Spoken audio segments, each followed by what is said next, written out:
Hi everyone, welcome to another episode of Play on GA, and this is just going to be a review of the Division 1A Hurling League that ultimately finished up with Cork and Wexford ending up in the final.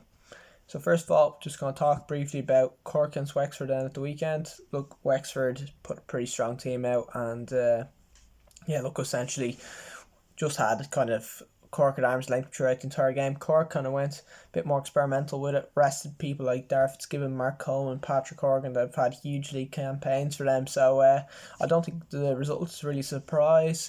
The only thing maybe they might be a little bit worried about, Roy O'Connor ran absolute amok. He scored at 112, 1-6 from play, and Cork had closer starting full back line on them. So couldn't find really an answer for him as well. And look, later on the year, that's going to have to be something's going to have to be dealt with for Wexford. Like, I think, look, his form is absolutely the biggest positive I think to take from this league, and just with the way he's playing at the moment, it just doesn't seem to be anyone that can really mark him at the moment. So look, I think going into championship with it being so close and going into a Leinster campaign, having him firing, I think, look, they have to be one of the favourites to get to a Leinster final, and look, I think they'll absolutely certainly get out of Leinster anyway this year, barring a catastrophe. So look, a fantastic campaign for Wexford, and they get rewarded anyway with a trip to where Waterford have to make a trip to come up to play them now as well in a nearby derby kind of. So exciting times for them down next week, and they'll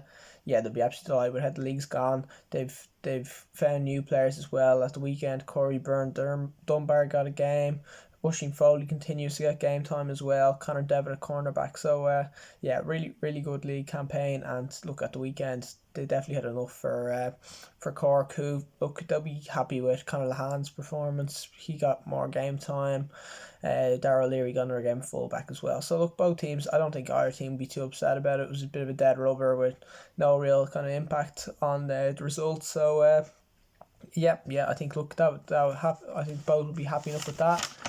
Then in the other game, Galway played Clare, and this was another kind of dead rubber based on how previous results have gone. Both were safe for relegation, but neither were going to be competing for a final. And this one was actually an interesting one because both teams kind of put out what would be close, I'd say, to their championship teams, and a competitive enough game where once again I think Galway always kind of had Clare at arm's length, and I suppose helped by having home advantage for this game as well. But they win by 2 points in the end. But looking at the Galway team, not fully sure. There's an awful lot more players to come back in for them. So I wouldn't be surprised if that is very close to the championship team. Maybe Fintan Burke comes back in for Tiernan Colleen, I think, and I would have said at the start of the year that maybe Evan Nyland comes back in, but based on league time and game time so far and how Henry's managed the league, I'm not sure if Nyland's going to start this year. So I think God would be really happy about it. The big positive for them, I think, is Dahi Burke returning to form and fullback as well.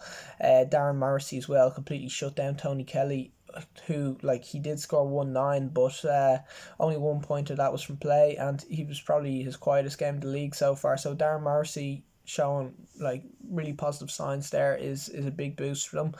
And then up in the full forward line as well, Colin Mannion continued that role where he started in the corner forward spot and then was allowed the freedom to rove around a bit. So he had a good game, scored 5 points as well. And Conor Cooney seems to be the free taker this year too. So from Galway, look, they haven't really set the world alight in this league. They had a great result against Limerick, but they haven't really taken off. But look, they finished in strong.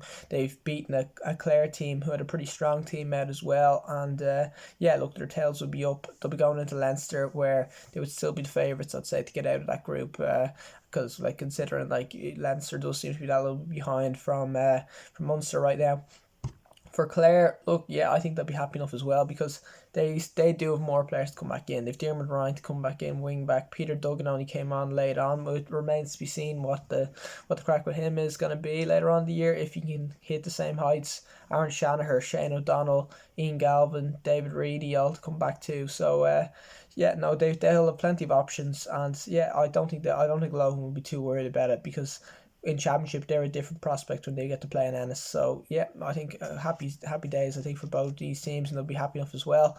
And then the last game, Limerick versus Offaly. So this one was kind of an interesting one in the sense that Limerick weren't guaranteed survival, and ultimately they had to beat Offaly at the weekend to ensure that they don't get dragged into a relegation playoff. And look, they, as expected, dispatched Offaly very comfortably, and yeah, 429 to 17 points in the end. And yeah, it was never really a contest much, which confirms Offaly will go down to play Antrim down in the Division 1 relegation playoff. So yeah, from a Limerick perspective, big to get Mike Casey back, and that they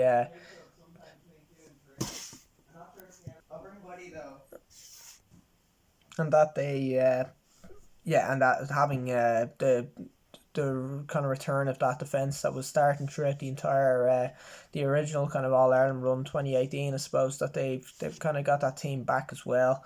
They still have Kyle Hayes come back in, interesting where he'll end up.